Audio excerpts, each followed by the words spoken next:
Hello, everyone. Shannon Guss here, getting you ready for a little bit of a medium to deep dive with the one and only Parvati Shallow. The spoiler alert, please look away if you haven't finished Australian Survivor of the World. Why would you be here? This is the wrong place to be if you haven't seen the season. But the winner, Australian Survivor versus the World, came onto the podcast to talk through a whole game. I thought this was a great chat. Parvati's game, it speaks for itself, and yet she speaks about it so well. It's the kind of game that's so flawless, and the more she talks about it, it just cements that flawlessness to me. So I hope that you enjoy this podcast. Parvati mentioned at the end, she's got so much going on. Follow her on social media. She has a book, she has a course. She's doing so many things. So follow Parvati. I've got some stuff happening. In terms of the podcast, I did exits in the end with everyone except David, who is the host of the new season. So he's been busy. I am hoping to hopefully get something with David in the future. And hopefully some other exciting stuff. With Luke, we had an extended X interview, almost 2 hours, more like a deep dive this week as well. For the people here who are here for Parvati and who haven't watched a lot of Australian Survivor, maybe you've just watched AUV World, or maybe you didn't even watch AUV World. If you've been interested in getting into Australian Survivor, Mike and I did a podcast for Australian Survivor newbies, which is a spoiler-free guide to what seasons to watch and what you can kind of expect from the franchise. So all of this is live at WeKnowGlobalSurvivor.com.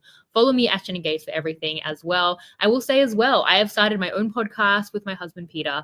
We are doing a podcast on our life and our pregnancy journey and our interests and podcasting. And it's a bit of a behind the scenes look at everything that hopefully gets a little deep and is also fun. And we laughed and cried in the first episode, which is officially out.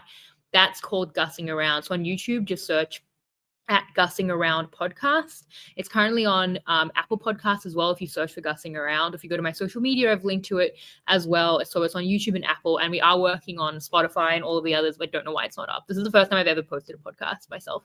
So I'm like, what did I do wrong? But it will be up on all the podcast apps so that you can listen to it. But please check that out because, yeah, it's been a labor of love that we've talked about for a really long time, and I'm really proud of the fact that we've been able to do that. So if you are interested at all in that, please check that out. Follow me at Shannon Gates so that you don't miss any of the content, whether Survivor or Now That or anything. So thank you all so much for listening to this. I hope you enjoy, and I will see you next time. Bye. Hello, everyone. I'm here with Parvati Shallow, the winner of Australian Survivor versus the World and Survivor Micronesia. And the credentials, you don't need them. If you need the credentials, I don't think you're in the right place. I don't think you're a Survivor fan if you need Parvati's credentials, but it's such an honor to be speaking with you again. Thank you so much for being here, Parv. Thanks, Shannon. I'm wearing my Reputation shirt because I know you went to the Eras tour with the snake tights. So I've got the snake ring, and I'm in honor of you and the whole nice girls don't win of it all. I'm in full Reputation gear today. That was the right vibe. Well done. Yeah. Yeah. It's so awesome to talk to you. I mean, how have you been since the win a couple of weeks ago now? I saw you had like a big party. Like, has it crossed the, not the pond, but whatever it is when you go to America? Like, is everyone as excited there that you had this amazing global win? Yeah, it's been pretty full on. And I didn't know what the reception would be because it is hard to watch Australian Survivor here in the US, but people have found a way and Yeah. they're really excited. Yeah, I think for you, I mean, I think when people heard that like you and Sari were on it, a lot of people were being introduced to Australian Survivor through this, which as an Australian and someone who covers Australian Survivor is amazing. So I think you've done a lot for the franchise. I mean, you say you're kind of done with Survivor now. Was it a hard decision for you to come and do this 3 weeks after doing Dondie? I know that you obviously had to leave your daughter as well. So you've been booked and busy. So was that like a, it's a short season, but what was your thought process with that? Well, I said yes to Australian Survivor first before I'd Oh. even been asked for Dondie. So I was most excited about competing on Australian Survivor in this special season because of the format, because it was a short, fast, furious game, and because it was an international cast. I thought that's so cool. It hasn't been done before, and I really wanted to be a part of the inaugural season. So yeah, I was really excited to say yes and to go out and compete. And then Dondie called, and I was less excited to do that.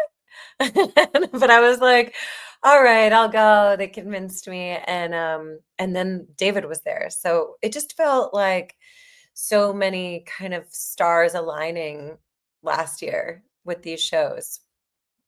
And then Yeah, I mean, with my book coming out, and then winning Australian Survivor, and the title of my book, Nice Girls Don't Win. I was like, oh, this is all really working out kind of perfectly. And I didn't plan it, but thanks.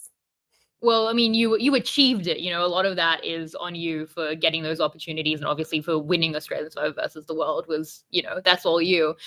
So how much of Australian Survivor had you seen? Like when you got out onto the island, obviously you know Tony, you know Sari. Like how many of these other players had you seen or heard about? I knew Shawnee and George because I had watched Heroes versus Villains. Right. And I knew who David was because I had just played with him. Yeah. And I was watching his show. I was watching his season with Janine as I was prepping for Dondie. I was like in the hotel in Panama watching David's Yeah. season and then saw him and I was like, what? That was so crazy. And who else? I knew who Kirby was. I'd watched some of her season. I didn't watch the whole seasons through because it's such a time commitment. Australian Yeah. Survivor is long. Yes. So It's yeah, very you guys long. are really, you're diehard. Yes, it's a huge commitment. But what about the internationals? Had you heard of? I mean, you said to Rob you'd spoken about him with David. Like, had you even heard of like Lisa or any of these kind of global players? No, I Do you hadn't. know I how long didn't. Survivor Quebec is? No. It's 67 episodes. Yeah. What? So next time we complain about Australian, it's actually similar length to Australian Survivor. They're short episodes, but yeah. So 67? So how many days is it? it's like 42. The episodes are sometimes like just a challenge or like just tribal council. It's a Oh, trip and it's in French, obviously. So yeah. yeah. Um, yeah. Okay. So who knew about Dondie? Because my thing was like, surely Sari knew, like when Serena you told, and Tony. yes, and Tony knew. Had you Hmm. told them or they just had heard I about it? told them. I was like, I just played. Serene knew. Like the cast had been Yeah. announced, or not the whole cast had been announced, but they had announced me, David, and Will. Yeah. And that was like already out there in public domain. So I Yeah. assumed all the Australians knew as well. Anyone who was like coming to play the game who knew they would have I assumed that they would know that David was out gonna come and that they would have had it like a guess that maybe I would be coming out to play too. So I just assumed everybody kind of already knew and I was gonna be running kind of like managing that threat Yeah. up front. So that's why I was like, also the game's so short that I was just like, let me just throw this out there and see how it lands, knowing that I was going to already have to contend with people's fears around me and David having played that game. Yeah, I mean, so they knew you were both out there, but obviously you kind of have to watch Dondie to understand the extent of your bond with David in that season. So do you know, like, if did Sari kind of know how close you and David were? Did they know that David had won $6 million? Like, how much did they know? Because I knew that you were both out there, but that's a lot of information to be coming into the game with David like that. Yeah, they didn't know any of that. They just knew what I told them, which was David and I played together, we worked together as far as we could, and then he betrayed me at the end. Yeah, which he didn't really. No, but that Well, was the yeah, story that I was yeah, spinning because I was like, yeah. well, there's got to be some kind of story. If we did end up coming together after the merge, then I would want people to think that I had like an axe to grind with him. Yeah. Yeah, and I mean, if people knew kind of the extent, I think, of your relationship, there was no betrayal. And also if people had to wrap their head around the fact that he put you in against the banker, but it was for your own good because that's how Dondie works. I mean, that's a lot anyway to get to Yeah. before even dealing with you and Dave. So, I mean, even just explaining it, I've always said that Deal or No Deal Island sounds like fan fiction. I mean, even just having to explain that to people. So I'm sure it probably went over, like Tony would have been like, you did what now? You're playing against Yeah. the who They now? were, The yeah, temple? they were Why is confused. Chrissy Teigen involved? They didn't care. Sari and Yeah. Tony didn't care at all. And they were like, why did you tell Rob? I was like, oh, I was just trying to build a bridge. God. Like, Yeah. it didn't work because Rob had a strange agenda of his own.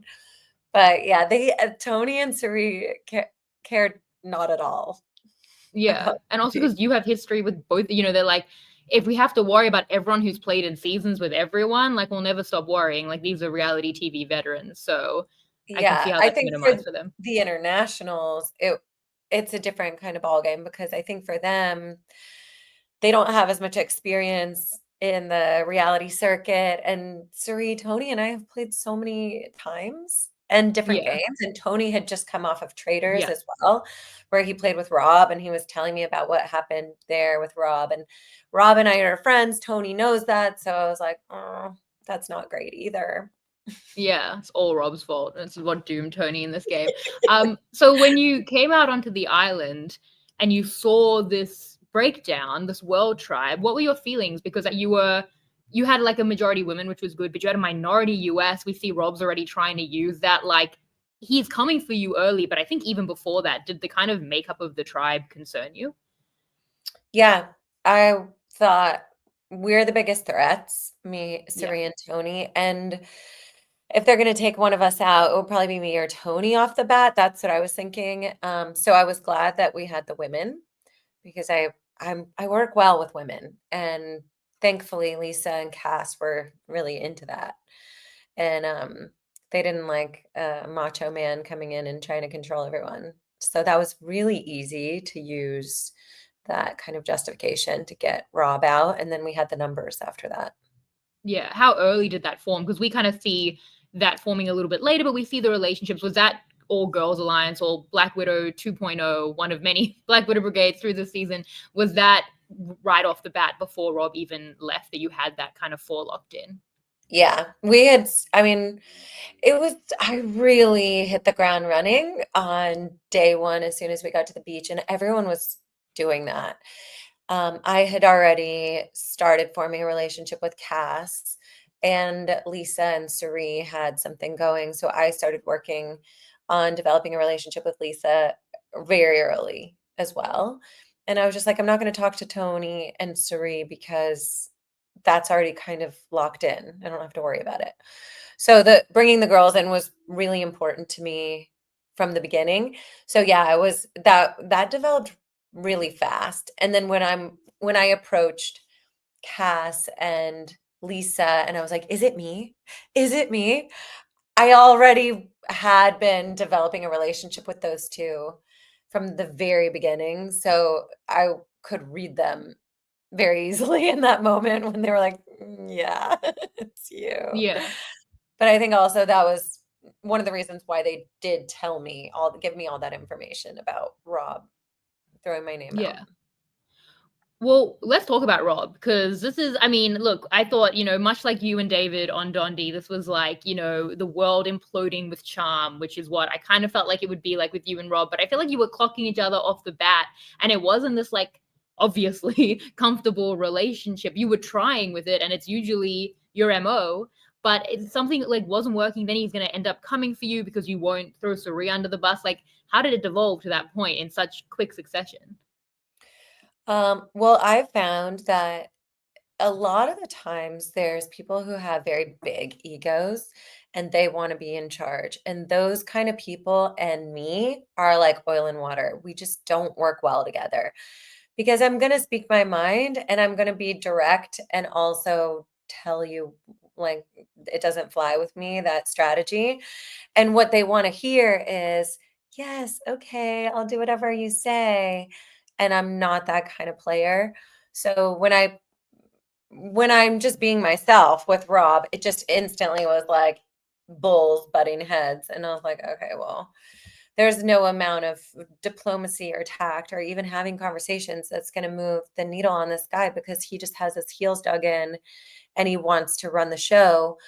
And that's just not going to work with me. I need allies who I can have conversations with. We can be flexible. We can really work together to create a plan and to move things forward. He's just not the guy. He wants to bulldoze and he wants to tell people what to do. And I guess that worked for him in his first season. But It did. yeah, it was Crazy to really watch. easy to shut that down. You Yeah. watched it? Yeah, I covered it. Yeah, it was impressive. But no one did what you did. Everyone was just like, yes. And then they just did that the whole season. It was insane. So, and the fact that immediately you come out and you're like, wait, no, we're not doing that is not what people were really doing in that season at all. So Okay, well now I understand yeah, why he it was really like, worked my for him. strategy is foolproof. Yes, it worked 100% the first time, which is maybe now a little shocking, but maybe speaks to how impressive it was in that season. But the fact that we've talked about it for years, and the fact that you immediately dismantled it to be like, what if we don't do that? Is like, wait, you can do that? Because since 2019, we didn't know that people could do that to Rob. So that was just funny to watch and actually to think about after the fact. I could not believe when they were all in the water and I walked down into the water and Rob, Lisa, Cass, and Tommy are standing there chatting.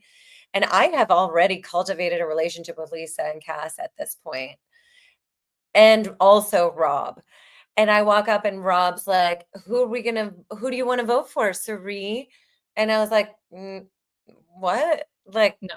he's like bullying me in the water, trying to get me to just say something. And I'm like, no, bro, like everybody here has an opinion and needs to have a chat with other people. Like, that's just not how I operate. I think we all just need our time to talk. And he, like, I saw his like head kind of click, click, click around. Like, just like, and then Lisa fell like a wave crashed Yes. her over. It's like, what's happening? Yeah. Yeah, Yeah. that Well, was the moment where it just like switched. yeah. Well, in Rob's season, some people did try to fight against it, and he did squish them like bugs, right? So I think that that's how he was seeing, like, if people didn't bend the knee, they went home. So I think that that kind of makes sense of, but that's not you, that's not Parvati Shallow.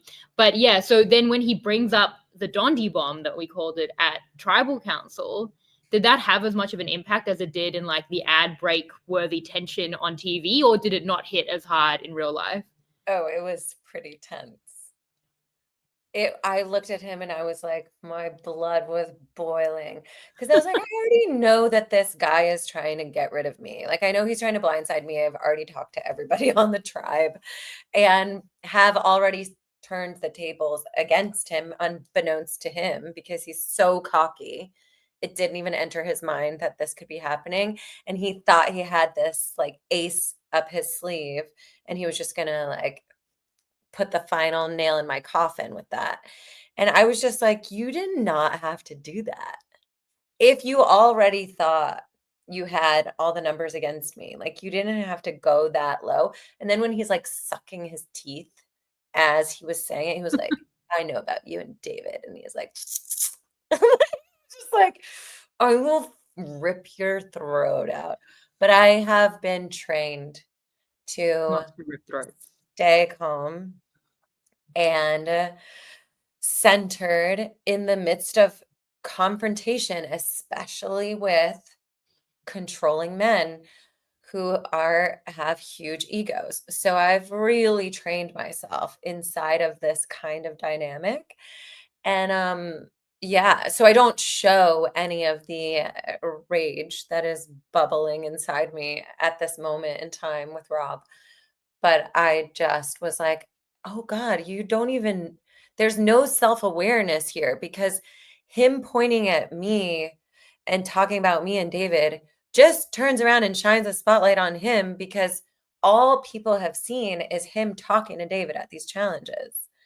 So I'm like, "You it was just like it was a complete lack of self-awareness, and I think he was just blinded by his own superiority in that moment, his big ego, like, couldn't get out of the way, where he couldn't see that he was doing the exact same thing that he was putting suspicion on me for, and I was like, "Well, nobody's seen Dondie, but they have seen you chatting it up Yeah. with David in every single challenge." So, Yeah. how do you fight your way out of that?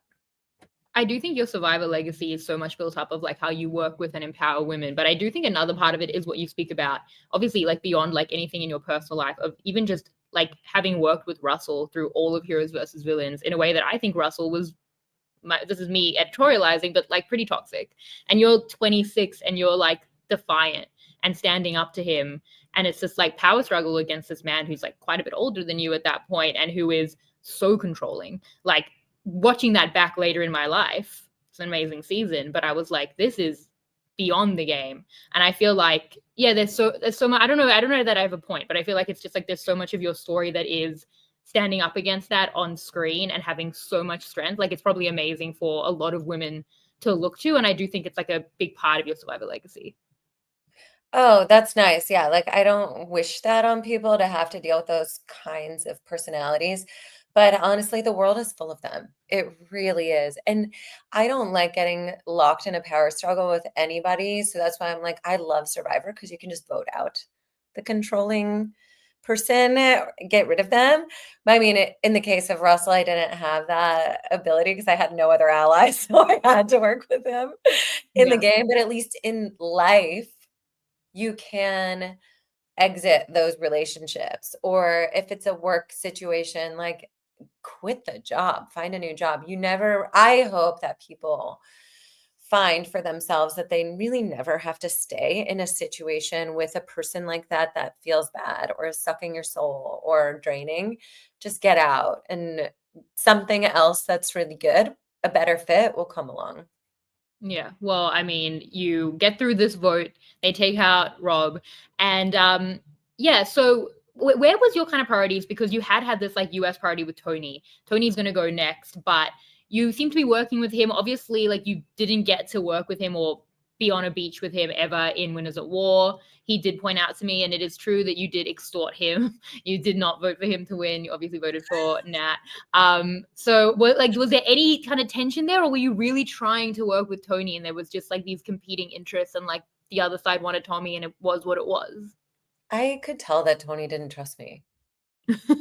It was so obvious, and also I had played Winners at War where Yule had this, like, grudge against me for not voting for him to win Right. since 2006. So I'm aware people hold grudges like that. I don't Even personally. winners who I won, didn't yeah, I didn't remember that I extorted Tony until you just told me that. I didn't right. remember It's because a he big won. difference. So if it Yeah. was me, I would be like, "Oh, I won, whatever," and I don't know. But I'm thinking, if I'm Tony and Tony just got destroyed by Rob in Traders, Rob's a good friend of mine. Tony's aware of that. I didn't vote for Tony in Winners at War. I voted for Nat for personal reasons. And honestly, like, I thought she was amazing. Anyone who could get voted out first, battle their way back to the end of the game the way that she did and sit at the final three, earn my vote.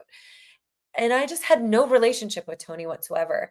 So that was why I voted that way in Winners at War. And then when we met on the beach, I was like, oh, Tony, like I just have no rapport with him. And I think also I had a couple of strikes against me. If I'm putting myself in his shoes, which I do, that's how I think in these games. I don't think from my own brain. I'm like, if I'm Tony, how would I work? How would I think about this? And I'm like, and I just felt like there wasn't there wasn't good feelings between us. It was like, yeah, we're both huge threats. We probably should stick together and protect each other for a certain amount of time. But as soon as he had a chance, I knew he would just cut loose and go run around and cause chaos, and I would be out. So I wasn't trying to like really stand up for him and protect him. But I did feel like if it's Tommy or Tony, I probably would keep Tony. But I wasn't like, "Oh, let me dig my heels in and really fight for this one," because I didn't trust him either, and I felt he didn't trust me. Like, we didn't share the information about the idol with him. Yeah. So going into that tribal council where you don't know what's going to happen because it's a double tribal, was the thought Tony will probably go, but like maybe we don't have to vote, or was it vague enough and you kind of didn't care enough, or like whether Tony goes or not, or like what was your thinking before Tony like puts the shoe around his neck? We were still kinda up for debate. It Yeah. was me and Suri were like, "We don't wanna get rid of Tony." Even Suri was saying that. I mean, she said she would get rid of him to appease the girls, but she didn't want to. She knew, like, that would be conceding something that we maybe needed. So we were both like, rather just get rid of Tommy." But also, we didn't know what was gonna happen at that tribal. We thought maybe we would all be voting Yeah. together That would have and been we better. would vote out, like, Yeah. one of the Aussies. We didn't no. So we're like, oh, if we can pull one of the Aussies in, we were like running scenarios as if we were going to vote out one of them. Yeah. So we were not really prepared. And then when Tony put the shoe around his neck and started coming for me, Yes. it was so easy to make the choice to get rid of him at that point. Because I was like, if he had an idol, he would be showing it off. Yeah. He You wouldn't be must have been hiding like, the shoe. yeah, you must have been like, what do I have to do in this game to like not be get all this heat at every tribal council? Like, can we just, I mean, it must have, yeah. Like, how were you feeling about it at that point? I mean, let alone the fact that the next day Luke will then send you out of the auction. You're like, can I just have a break for 5 seconds in this game? This I know whenever I play Survivor, really kind of any competition game, there is going to be a lot of heat on me. It's one of the reasons why I like playing the games because I like that kind of intensity. And I'm like, that's where I really like shine. I like to be tested and kind of thrown into the fire and then see how I can like battle my way through that and get out of it and still win in the end, even when the heat has been on me from the beginning. So I'm like, I just know that's coming and I'm sort of armored up and ready for that. But yeah, it's like, it was crazy because all the heat was on me. And then people would write Cerie's name. It's like, Well, they'd oh, write something like Suri, not Suri's name particularly, but they'd write some semblance of Suri, yeah. SERYE maybe. But yeah, she was, yeah, picking up all the votes for that. But you were getting a lot of the heat. I was wondering, you made that deal with Kath, where you said, I'll take this one, and then the next time we're inevitably in an endurance challenge, the two of us, you take that one. Why was that so important to you to have that immunity? I mean, it's not really a deal you're going to keep, which we can talk about as well. But was it just like you'll say anything at that point, or did you really want to be immune at that tribal council, considering like you also were going to get the idol as well, or like what kind of went into the thinking of that deal? I've never struck a deal in an endurance challenge, and it looked like Cass was going to hang on forever. So I was like, oh, let me just see if there's a little strategy to be done here. And if I can kind of create a little seed of a question mark in her mind that's like, oh, maybe if you give up now, you could get something later, just to see. It was sort of like a let's like throw this out there and see how it's received. And when she said no, I was like, okay, I'm settling in. I Yeah, was like, in any endurance challenge, my goal is to win because I know that's sort of my strength is those kind of challenges. I didn't know how good Cass would be in those. She's yeah, very good. incredible. Yeah, So yeah, I was like, oh, let's just see. I didn't think that I like desperately needed the immunity, but you never know. yeah. I'm so interested in this dynamic with Cass. Like she said that you're the reason she started loving the game. She was a huge fan of yours, but there was, you even said at the final tribal council, this like cool, almost, competition between you. How was that playing out in your dynamic in this relationship that you had, obviously through now and the merge? Um, no, I loved Cass. We had very easy conversations. We talked a lot about family, home, and some situations that we've been in that have been challenging for us that were similar, like life experiences. So yeah, we had like a very good relationship. And then on top of that, we were working together. We had the four women. That was really pretty solid, but it was really undercover because once the merge happened, before the merge happened, we'd had a conversation, the whole world tribe, and it was like, oh, let's just make it look like it's the world versus US, like the internationals versus US to keep kind of the pretense alive that like there's an ability for the Aussies to kind of get in and break this up. So because of that, Cass and I weren't like hanging out very much after the merge. And when I had conversations with the Aussies, I would say, oh yeah, we're kind of frenemies and there's this like contentiousness between us, but there wasn't. There really wasn't. It was just I was just saying that so that they would like think there was a crack and then we could do whatever we needed to do Yeah, beyond that. Yeah. But in the endurance challenges, I was like, oh my God, this girl. At yeah, the end, I knew the final challenge in Australian Survivor is an endurance challenge. So I was like, oh no, if she's around at the end, this is going to be brutal. And I was like, God, could I just make it a little easier for myself? Like, Yeah. not have her there at the end. If you're both there, that's like an 8-hour challenge. Like, I that's know. going into the night and maybe the next day. And to be honest, Shannon, I'm like, I would just prefer to vote her out before that. Yeah. Who wants to do that? Who has the time or the patience to stand on tiny little pegs for 10 hours? So very, very understandable. And I thought that targeting her made so much sense. Before you target her, you get the podium idol.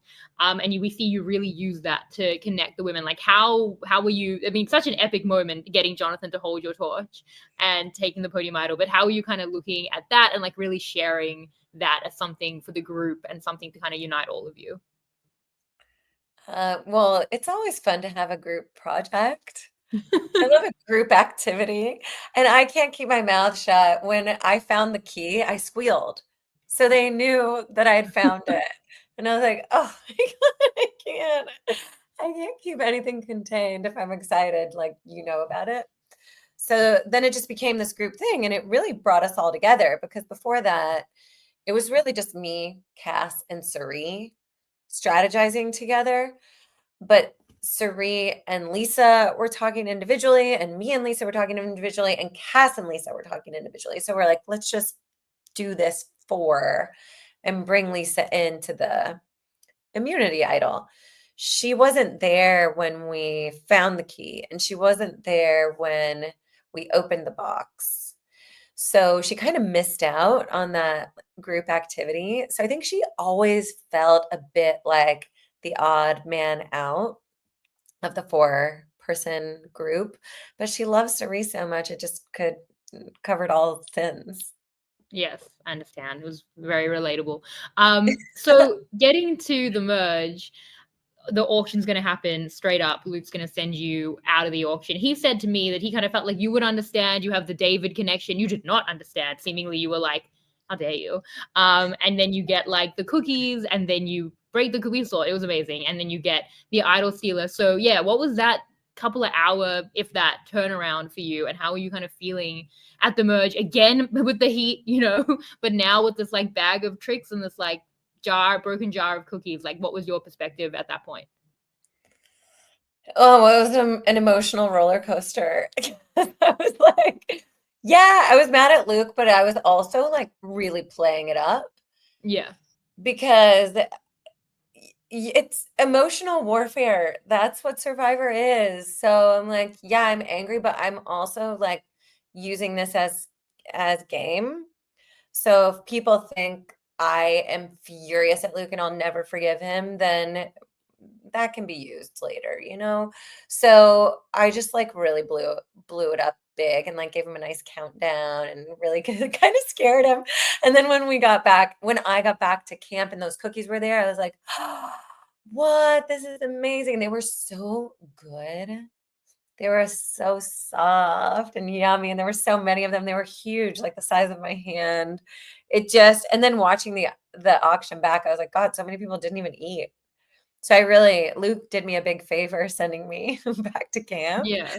and then also getting the advantage. But what you don't see is when everyone gets back to camp, everyone starts chatting, and Luke and I had a great conversation after that. He's like, "Can we talk?" And I was like, "Yeah." He's like, "Leave the machete." And I was like, "Don't worry, I can kill you with my bare hands." That was my favorite line. That was brilliant. And we went off and chatted, and it was just like, he's like, "We can play this, like we're enemies and people won't know." And I was like, "Whatever." Like, I'm actually not really mad at you. Like, I forgive I have a very short time on, like, there's heat and anger, and then I'm like, okay, it dissipates, and now it's like what's best for my game.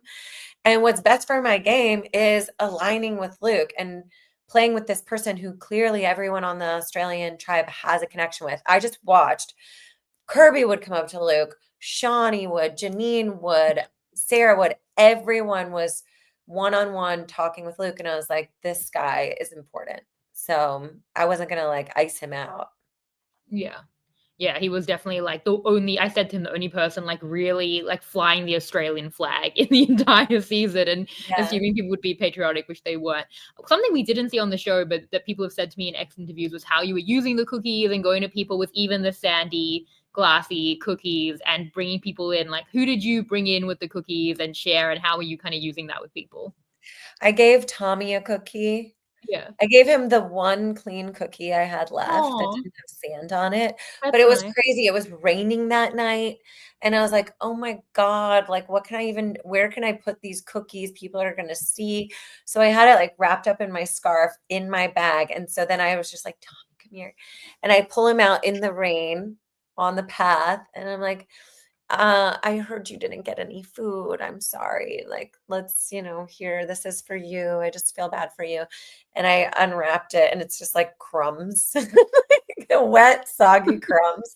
He just Yeah. opens his hands and I pour the cookies out. Shame he's so grateful for his crumbs. Yeah, he was like, "Thank you." He lit up like a Christmas tree and it was really sweet. And I was like, "Okay, well, I'm not going to give you any more," because I was like, "Shannon, as soon as I put them in the kettle, I buried the kettle, and then when I opened the lid for the kettle, sand poured in again." Oh my God. I just couldn't have a clean cookie, and I gave them to Luke. All the Luke and I ate sandy cookies for the whole rest of the game.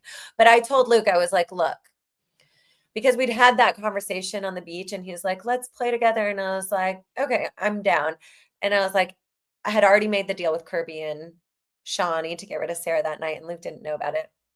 And then I was like, "Look, if we come back from tribal and there hasn't been any kind of like move made against me, I have something sweet for you that you may have had in the past." And he's like, "What? Yeah. What is it?" You knew about that? Yeah. So then we shared our cookies. We shared the cookies that night, and I inducted Yeah. him into the Sandy Cookie Club, and they didn't show any of that. But Yeah. it was I've it was like the whole rest of the time Yeah. out there, we ate Yeah. them. I feel like if I was offered something sweet and it was like sandy cookies, I'd be like, "Oh, okay." Like, Yeah. I don't That's know, but just I've how never he been on was. Survivor. Yeah, I think he was like, "Mm, all right, cool." Yeah. I That's why I was like, it's not like a power move giving him these sandy cookies, but yeah. it's not nothing. I I won't eat anything I don't like. Even like there was someone on Survivor New Zealand on Lisa's season who was like, "I hate rice. I'm just not eating it anymore." That's how I'd be like, "Don't want it." It's like this is what's available to you, the sandy cookies. I'd be like, "No." So I think I yeah, was still eating. I would eat them before every challenge.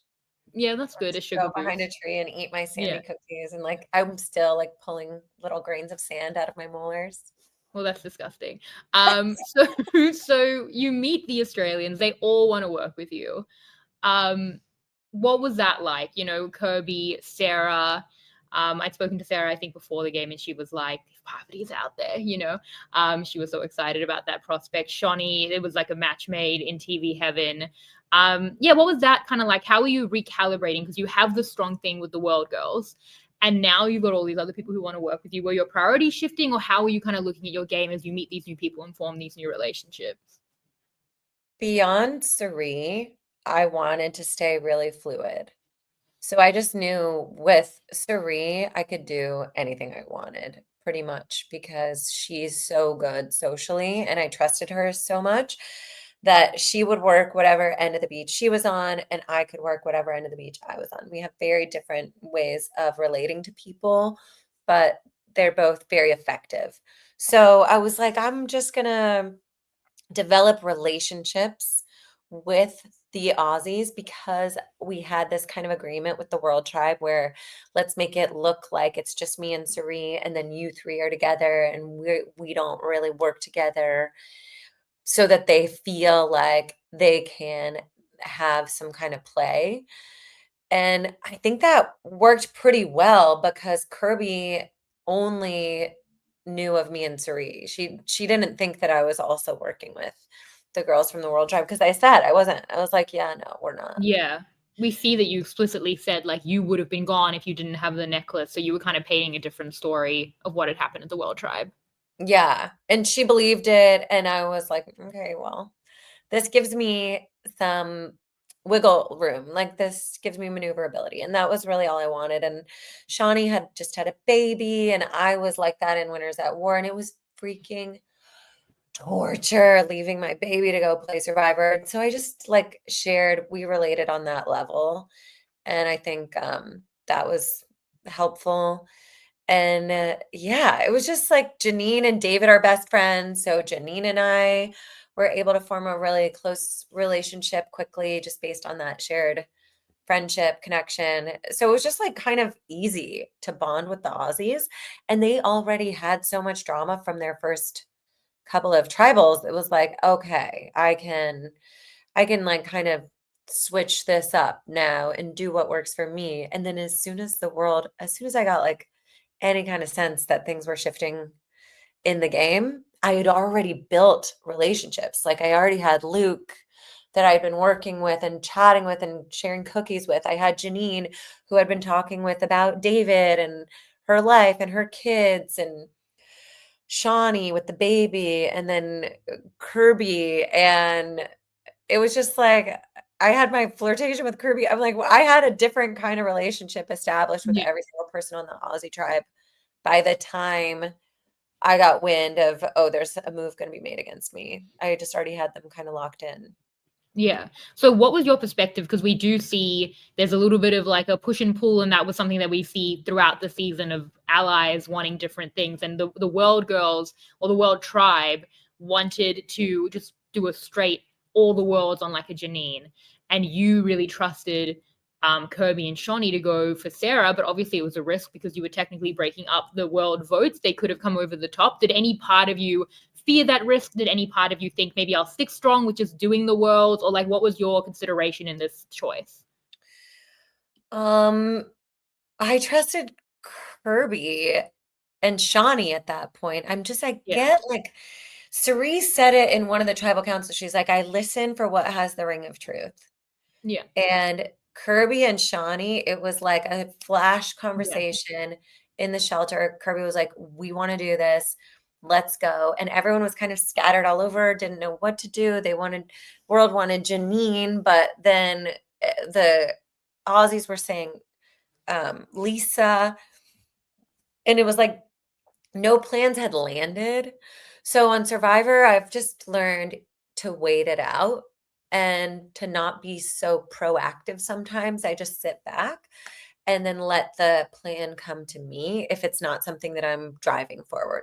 So I just sat in the shelter and then the plan came right to me. It was like a gift. Kirby just set, she's like, I want Sarah. Shawnee's like, down. I'm here. I'm like, Cerie's there. I'm like, that's four. That's all we need. So I really wasn't worried that night at all. Yeah.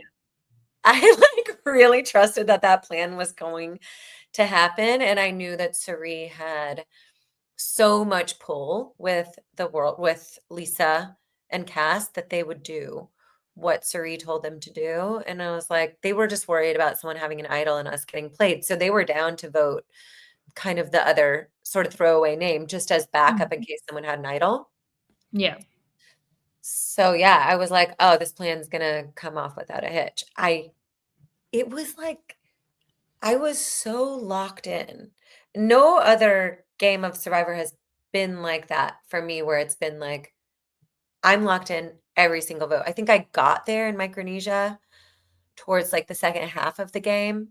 But in this game, I was locked in from day one, from when, as soon as I realized Rob wasn't the guy to work with, and I turned and I was like, we're killing off Rob. It was like that was it. And I was just on point every Yeah. single time. Yeah, and I knew it. I could feel it. I could feel when something was shifting or changing, or someone was not going to do what they said they're going to do, or there's some doubt. I could sense it. It was like, I don't know. It was like an otherworldly kind of intuitive experience for me this time. Yeah, and you're reading that like Shawnee and Kirby love you so much, you know, like that they like that's like a very good read that they're definitely not like double crossing you. They deserve an Oscar if they were double crossing you, I think, at that tribal council where they so clearly want to work with you. So then in the next vote where Kirby's gonna eventually go, but you're with Kirby kind of targeting Lisa, and you have this thing with Cass where you're back in the endurance challenge, you tell JLP to shut up and not bring up the deal. And then it seems like beforehand, had Cass been vulnerable, she might have been a target as well. So were you already looking at that juncture to kind of start targeting the worlds, and particularly Cass before she's immune? Yeah, I was because not only had Janine mentioned Cass to me, Kirby had also mentioned Cass to me in the shelter that morning, which is why I confronted Cass and I was like, "What's going on? People are saying you're saying my name." It was only shown that Janine said it, but Kirby had also said it. So I was like, "Who do I trust here? Is it Cass or Kirby? Like, somebody's lying to me." And at that point, I was then doubting Kirby because I'd talked to Cass and Suri, and I was like, "What's happening?" Kirby's saying that Cass is throwing me out, and then I was like, "But we also had this kind of ploy, this decoy going on that the World Tribe was against Suri and I." So I was like, "Are you saying that to people? Where's this coming from?" But I don't know if she was even saying it to people or they were just making it up to try to break us up. So yeah, it was just on my mind, and I was like, "She's such an endurance beast. If she Yeah. gets to the end, it's gonna be torture for me." And I also really wanted to play with the Australians. It's called Australian Survivor, so I wanted to shake things up too because I Yeah. thought that would be more fun. Yeah. Like, when I'm playing these games, I'm like, I'm doing a couple of things. I'm playing the game to win, and I'm also making a TV show, and I want it to be fun for people to watch the show, so I try to do the thing that's gonna be the most fun, Yeah. usually, that also works for my game. Yeah. Well, I mean, from a TV perspective, everyone was loving you and Kirby, as short-lived as it may have been. And you're kind of brought in here to the point where Kirby is going to go. And I think it's on the strength of like Suri and the worlds, coming together there, and maybe Suri's different priorities on that.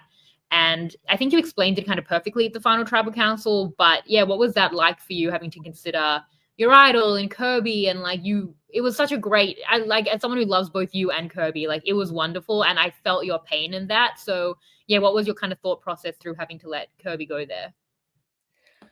That was really hard because Kirby had been, like, building a bridge with me since day 1 when we met up with each other at that first challenge, and I knew that she wanted to work with me, and I wanted to work with her too because she's such a powerful player, and I was like, "God, I could have, like, a couple really solid allies here if I stuck with Kirby."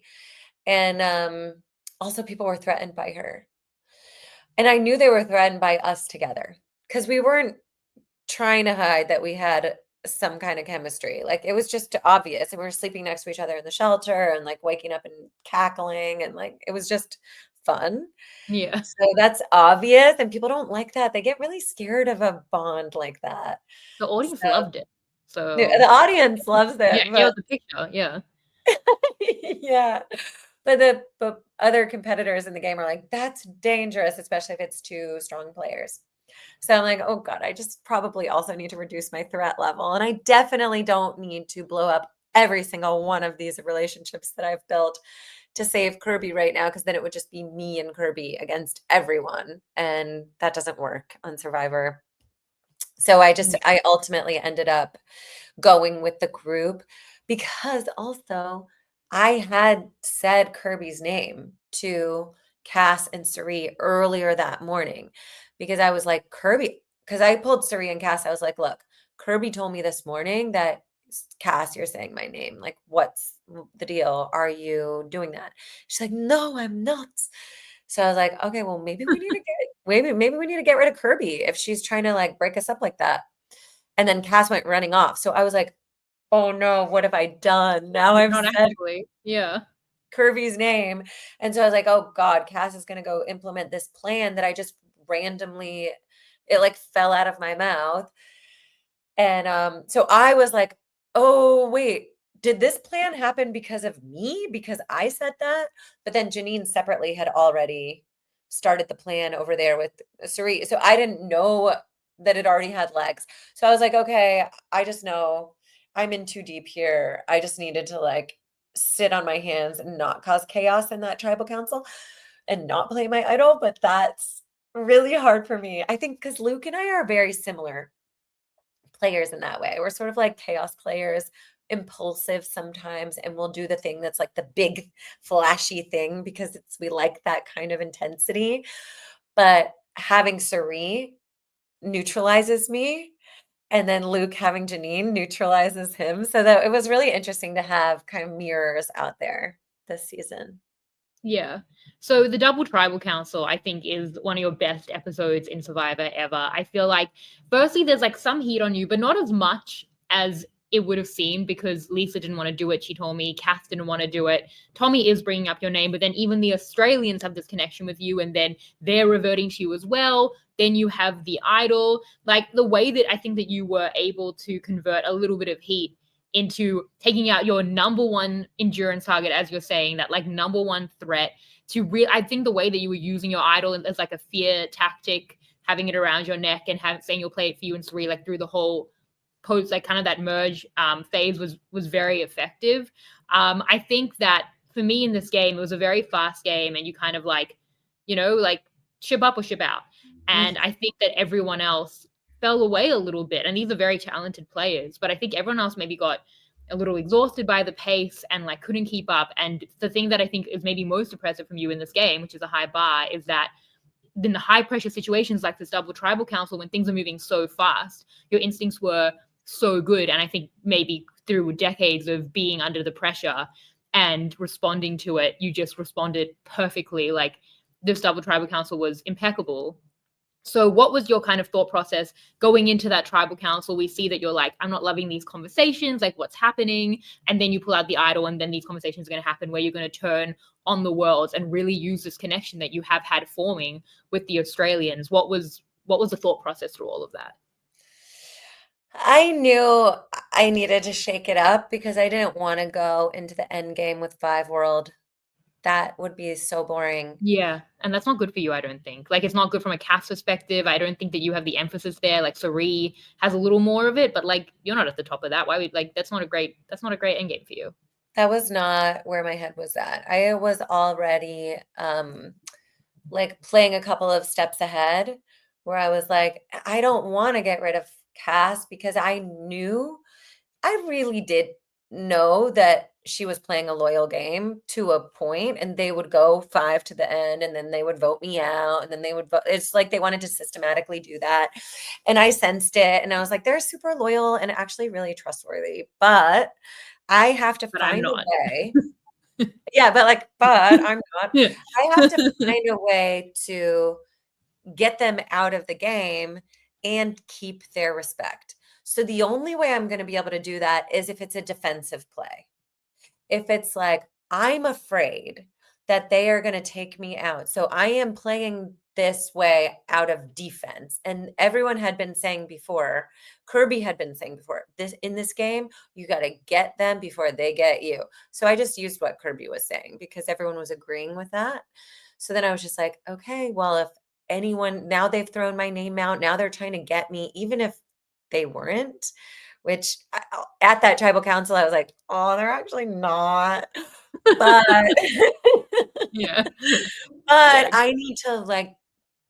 I need to play this as if I firmly believe they are trying to blindside me. And I have to keep this whole act going for days afterwards because Lisa's still in the game and I have to get her out and I have to have a good reason to get them out. That's not me just like betraying the world tribe, when they wouldn't have done that. So I know it's like that was jury management for me because I've been so burned by people on the jury who've been like mad at me because I voted them out when I was like, you guys weren't going to work with me anyways. But it was proactive then.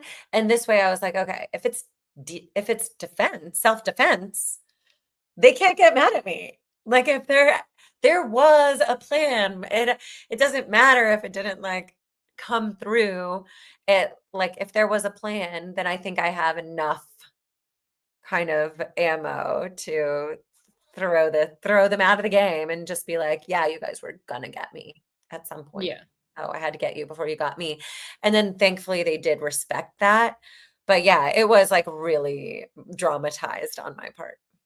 Yeah. And we talked about the Bluff in the X interview, and I recommend everyone check that out, where you like hadn't remembered the rules and you were like reading it, and then you were like stopped reading it, which was again one of the best moves ever.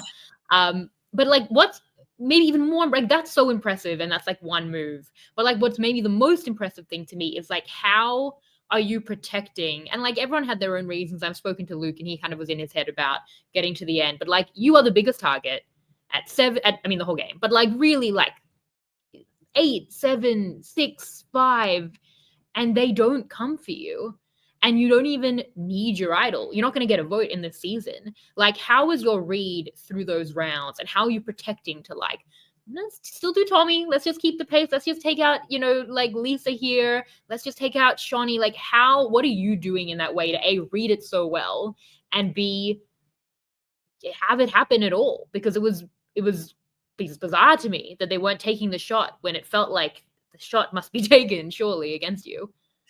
I think what helped me was Cass and Tommy were very good in immunity challenges.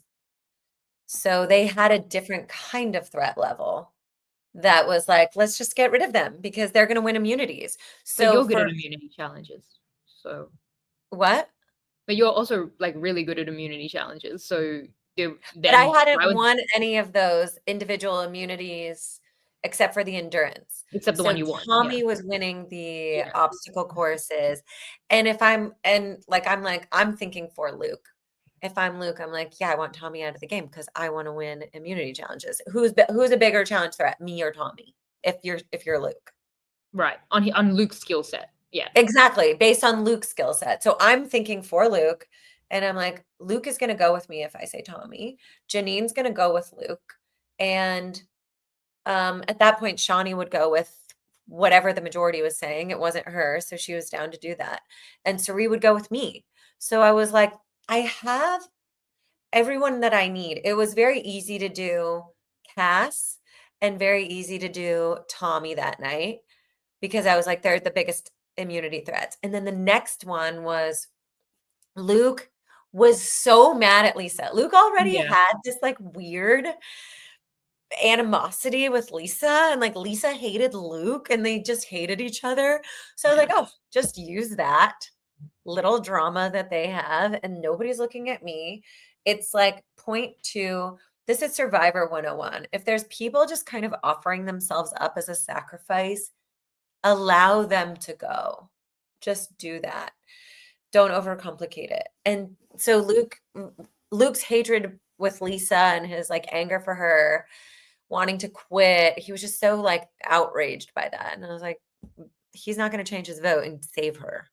So I just knew that as well. It was sort of like each vote kind of offered itself up and it sort of unfolded in a way where I was like, yep. And then by the time it was Shawnee or Sari, I knew that Janine had already established this really strong relationship with Sari, and Luke didn't want to go against Janine. So I was like, I'm good. I actually can tear up my thing Yeah. because my advantage, because I don't need it. And me keeping this advantage in the game is only going to create more chaos for me to navigate. So I'd rather just not have it because I'm safe. I'm safer without it. Yeah. Did you ever want to change it up? Like you're protecting so well for them to not change it up on you, which they should have, because you were in Lisa's saying it, the great like Lisa's, and I'm like, she's right. They shouldn't want to go to the end with you, and they're doing it, and you're like, please stop talking, please stop saying what is true. But did you ever think like maybe not to go to the end with Luke and Janine? Did you have other options? Did you think about like a Shawnee or a Lisa or anything like that? Or were you kind of happy to go in with this 4 to the end and let it play out from there? I was thrilled to go with the 4, and I really liked the mirror images because I felt like with me and Sari, it was sort of this destiny point, and I was really into that. I loved it. And then I saw Luke and Janine as sort of like our down under counterparts. It was like the different hemispheres, like the polar opposites, but mirror images of the two kind of like loyal friends who are now kind of going to battle it out at the end. And I really had total faith in myself winning that final immunity challenge. So I was like, regardless, all I have to do to make it to the end from this 4 is win this endurance challenge. I know I can do that. So I felt really good about kind of there was some like poetic justice of bringing the 4 of us to the Yeah. end. I liked it. I liked having the 4 and I liked having it be like a complicated scenario where it was going to be a Sophie's choice and it was like there's no clear person who's going to turn on somebody and then we're going to have a 3. It's like, how are you going to get to a 3 from a Yeah. 4 when there's 2 and 2? Yeah. Did you have any faith that Janine would vote with you? I mean, you again are like such a sure bet to win that endurance challenge in that 4 and pretty much with anyone except Cass. So you're fine. You're good to go. But did you worry for Sari? Like, did you think it would go to fire or did you hope that Janine would vote with you there? Janine was telling us she was going to vote with us, and I think it was a really hard choice for her. I'm Janine knew that she wouldn't win if Luke was in the end with her. So she really did sacrifice herself for her country by taking him to the end. I think she would have had a better shot, and she probably would have gotten some votes if she had been sitting with me and Suri at the end. Yeah. I don't know how can we know that? Who knows? But yeah, she did. She took one for the team, bringing him. We thought Suri and I were like, Janine's gonna come with us. Like we did think that, and then there was also like the snagging, sort of like, what if she doesn't? So we knew it was a risk. Yeah, Yeah, you know that you're going to be okay though because your chances of winning that endurance challenge are like I don't know, 90% feels almost unkind. Like it's probably higher. yeah. And And Suri also, just to add this thought, like Suri felt really good about the 4 with me and Janine yeah. and Luke because she thought that Janine would vote out Luke. Like she was pretty certain about that. So I was like, I'll follow her lead on this too, knowing that like I felt my chance. I was Yeah. like, I'm at the end. With this group of 4, I'm at the end. I'm good. Like with Yeah. honestly, with any group of 4, I would have been at the end. But I was also deferring to Sari too and how she wanted to play and what she wanted to do. And she was down. Like she wanted that 4. Yeah. How are you reading Luke? Like as he makes you tear up the idol stealer, which you do to further your game. But agency is something that can be debated, I guess. I was firstly wondering, did Luke see the bluff when he tore it? Because I was kind of joking that he might get the half that says like play this blank votes Oh, cast. I told him. I was like, Oh, Luke, you didn't have to tell me because yeah. I have to play it before the votes are read. And you like, I never would have known that you had an idol. And he's like, then it's like his face fell and he felt stupid. And then he came on really strong to get me to tear the thing up. Because before that, he was like, like I think he felt like he was terrified because he thought that my thing was so powerful. My advantage was so powerful. I could just like expose his idol and take anybody's idol at any point in time because the way I had not read the rest of the rules. Yeah. And then once he realized he had made a mistake by telling me, then he lost his mind. He was like, please, please, please tear it up. Like, tear it up now. Like, will you do it now? Like, how about now? And he was like really tweaking out. And I was like, oh God, I just don't need him going crazy for the next 4 hours before tribal. Because if I had kept the parchment intact and been like, no, Luke, I'm not going to do that, that he could have gone and given the idol to Shawnee. He could have given it to Janine. And then I could have been like, give me your idol. And then one of them, he would be like, I don't have it. And then I would look stupid. And then he could play the idol against me at some point. So for me, I was just like, I'm gonna get rid of this because he's so stressed about it. This is going to negatively impact the relationship that I've been developing with him. And honestly, I didn't need the advantage. I was in such a solid position. And it reminded me like when I was in Micronesia, there was the final 5. I had been sent to Exile Island. It was me left in the game, me, Serene, Natalie, and Amanda, and Eric. I found an immunity idol Yeah. on Exile Island and I Yeah. left it there Left it there. because Yeah. Full if circle. I would have brought it back, Natalie would They have would have wanted checked it. you. Yeah. Yeah.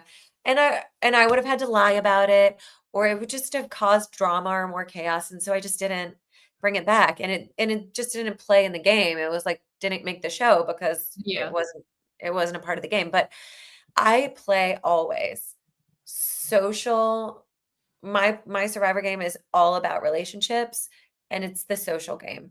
The advantages and the immunities, they're all secondary, and I'll use them as leverage, but my number one strength in Survivor is the social game. So if any advantage is gonna mess up a relationship, I'm not gonna keep the advantage. I'm gonna get rid of it because, like, I'm not gonna hoard those things. That we've seen people go out of the game with idols in their pockets, and I'm like, No, that will never be me."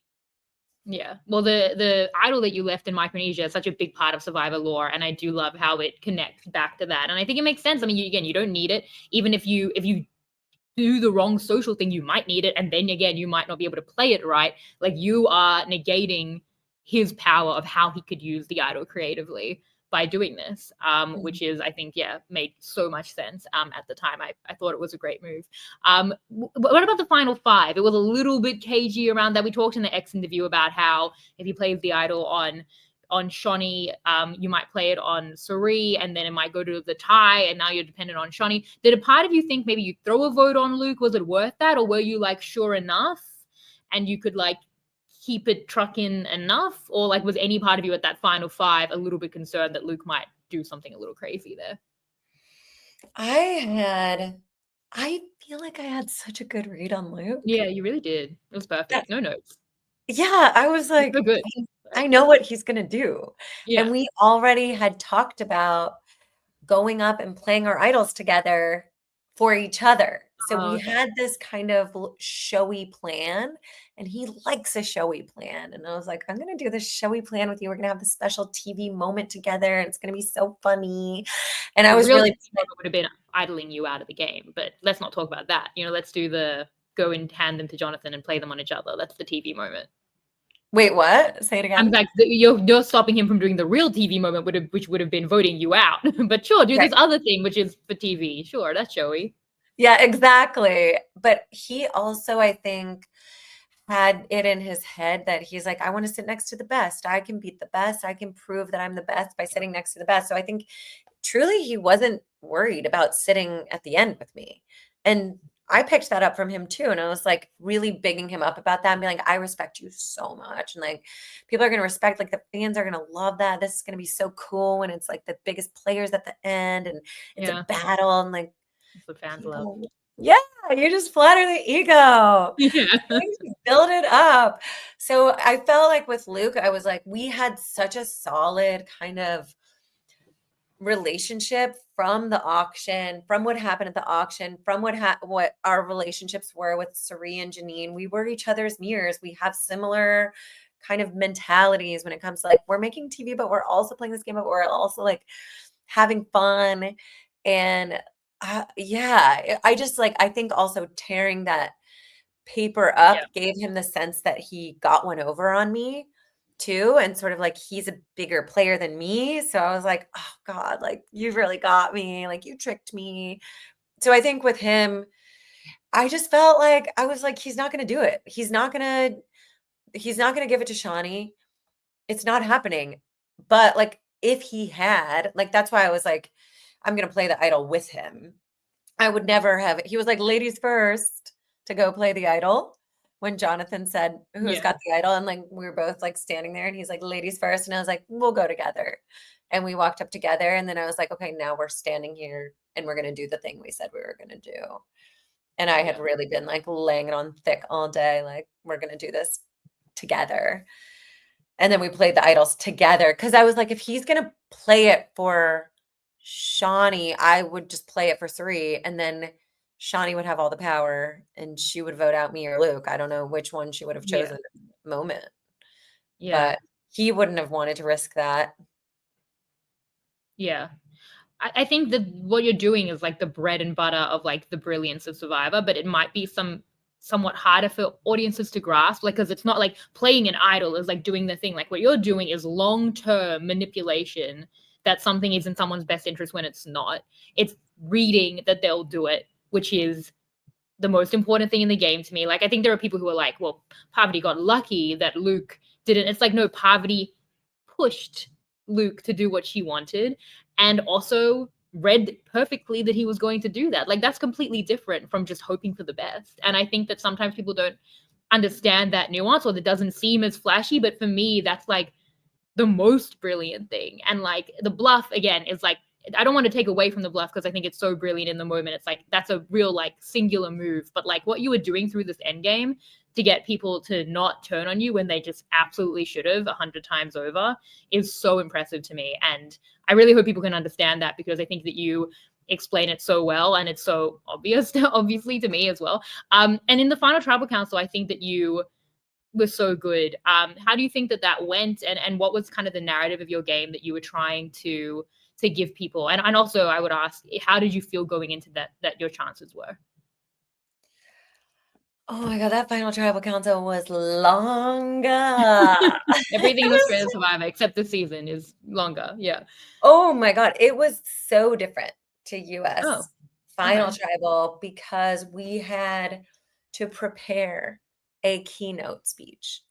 And in the US, like we have our breakfast and then we do some interviews with the producers, and then we can think about what our remarks are going to be to the jury, but we don't sit there and like go over like all of our moves and tell the whole entire story.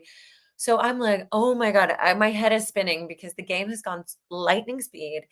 I've done a lot of stuff since day one. How do I condense it into like a jury speech? I think my speech was like 45 minutes long. It was Yeah, so long. as it should be. Should have been longer. We could have talked about it for days. It was so, I was like, oh God, they're falling asleep. Okay, I'm like, I'm gonna wrap it up, you guys. I'm wrapping it up. I'm sorry. I don't know. Yeah. But yeah, that was crazy. I was just like, that was hard to tell that whole entire story and then open it up to the questions. I felt good about my chances going in because I had Sari on the jury Yeah. and I had Lisa and Cass. I felt like probably would vote for me over Luke and Janine. Like sitting next to Luke and Janine, I was like, okay, I think I can get at least those three. And then from there, it was a toss up. I was like, I don't know if Kirby's gonna be okay. Like, I'm going to explain more because I could tell she was so hurt by the Yeah. blind side. So I was looking forward to being able to explain my side so she could see that it wasn't just like a clear cut like dagger in the heart where I was just playing her so bad. It was just like actually it was really hard for me to make that choice and I didn't want to Yeah. do it. And so I saw her clock that and take it in. And also Sarah and Kirby were so upset with Janine. And then Luke was being very defensive. So I was like, oh, this is it. This is good for me. Because I'm like in a final tribal, you sort of have to sit there and kind of take it. Like you got to sit there and be like, you guys are right. I'm sorry. Like these things, yeah, like I didn't mean to hurt you, but it's sort of you just have to I think to do well in a final tribal where you've voted these people out and you've beat them and you're sitting where they want to be sitting, you have to hold a really open space, a very non-defensive, very open, very warm space, and speak from your heart and be like, you deserve to be here. Like, tell them that they played hard. Like, compliment the jury always and receive whatever criticism they're saying and just be like, okay, yeah, like I get that. And I hope that you can respect that that was a game move and I got you because you were a big threat. And if you can position it in a way of like self-defense, like maybe you'll get their votes and say like you're a big threat, I had to get you before you got me kind of a thing. And yeah, it's such a tightrope. It's a difficult dance to do. And I think if somebody is defensive, it's just gonna backfire. And that I think was that hurt Luke because he was defensive in some of his answers and really sort of like justifying his defensiveness rather than being open and, acknowledging like, yeah, I was, I said some things or whatever they were coming at him for. Yeah, I mean, it's good for you to have Suri on the jury, and I think if you're sitting next to Suri, I do think your game speaks for itself, and you also speak to it very well. But maybe sitting next to Suri is trickier than Luke and Janine. Did any part of you? I mean, you and Suri have both spoken about how your relationship is decades long beyond the game. But did any part of you wonder, like, if Suri goes out in fire, she's on the jury, you know what I mean? And like it might have been a better, or was it just no, I just want to sit here with Suri and we'll battle it out and one of us will win. Maybe probably you would win. So were you kind of did you see it as a worse chance next to Suri and were you kind of just happy to wear that if that was the case? I said it. They actually put it in the edit where I was like, "Oh, you're gonna really make me work for it at that final tribal because you're so good with the jury and you're so good with your relationships." And I knew that was a risk having Suri in a final three. She's a really good talker. People love her. I mean, you saw Lisa crying. Like, me too, Relatable. I crying. cried Like, last week when I talked to love her. her so yeah, you Yeah. cried talking to Suri. She's the best. Yeah. So I knew that it would be a risk for sure going up and sitting next to her, but it was a risk I was willing to take. And then also, I was just like, I felt like it was my game. I just felt like It it was was. destiny. It was meant for me. I just came in there with that like sense, and I was so committed to reclaiming this victory for myself. And I was telling that story over and over again. I wasn't like trying to hide it. I was like, you guys, I missed my win in Samoa. That's what I'm here to do. I'm here to win. And it was wild that people kept me in the game, like knowing that I was so laser focused on that. And I think there's nothing that could have stopped me. And even if I had been sitting next to Suri, maybe I would have lost some votes to her, but I still was like, this is my game. So who knows if people would have voted for me or for her, but I had that whole committed sense of like, I am taking this. This is my game. Yeah, I mean it was so incredible. I loved your game, but I love even more hearing you speak about it because it was note perfect and so considered in every way. Like it was just yours every step of the way. I think that you were maybe at your best, which is such a high bar, when everyone else was like faltering and like reading it wrong and like making the wrong decisions and like the pace was a lot and you were just like so cool, calm and collected. I think it just shows, yeah, again, through decades of being under that pressure and just rising to the occasion in such a phenomenal way. It was such an incredible game. What an honor for me to speak about it with you through the whole game. I hope that people enjoyed this rundown. Was there anything else you wanted to share about your game? I've absolutely loved hearing about it step by step from you. No, I feel like you really got the whole game. Like I you wanted knew, it, I yeah. feel like you're in my brain the entire time, which is that's Oh, hard to do too, to read someone's intentions and motivations through an edit. Like you nailed it.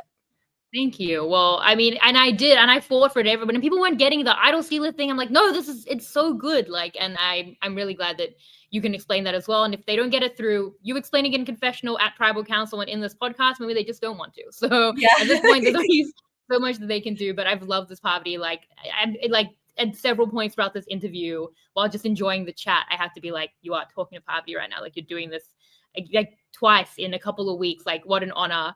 It doesn't feel real still. And I also wanted to say, which I haven't had the chance to, I love that you adopted two cats. They're so cute.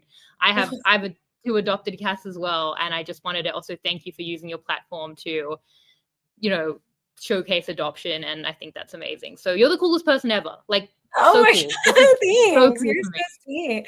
Well, I'm gonna have to come see you in Australia when I come down there at some point.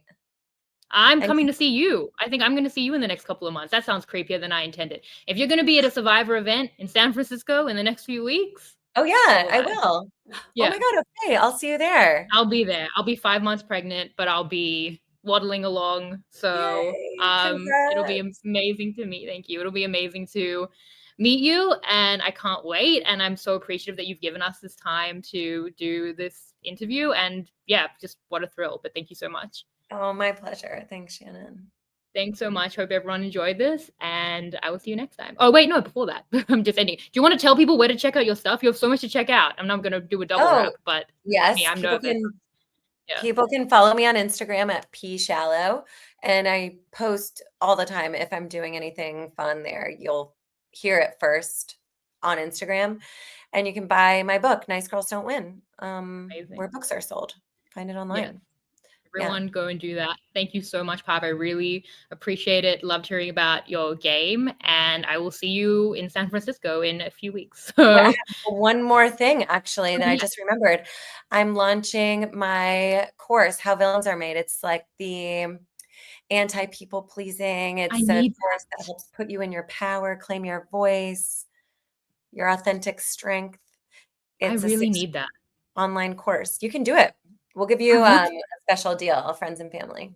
I've looked at it before and I'm like, because I'm a real people pleaser. So I Okay. like Well, yeah, I have to do it. tap into my reputation, but it's not like it's not instinctive. That's why I have to remind myself of it. So I feel like, and I've looked at that before and been like, I should learn how to do that because Yeah, I've it really yeah, is something that you can learn. It's not because our one of our survival modes is fawn, and that's something that we work on in the course is recognizing what fawning is, and that's just like going along to get along and being really appeasing and being the one who kind of like calms the situation down as the peacekeeper, goes with the flow.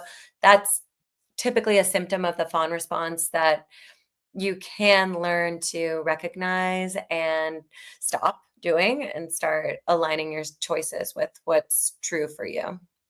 yeah. So yeah, you can Amazing. find that information too on my Instagram. That's in the link in my bio is there. And we start that October 1st.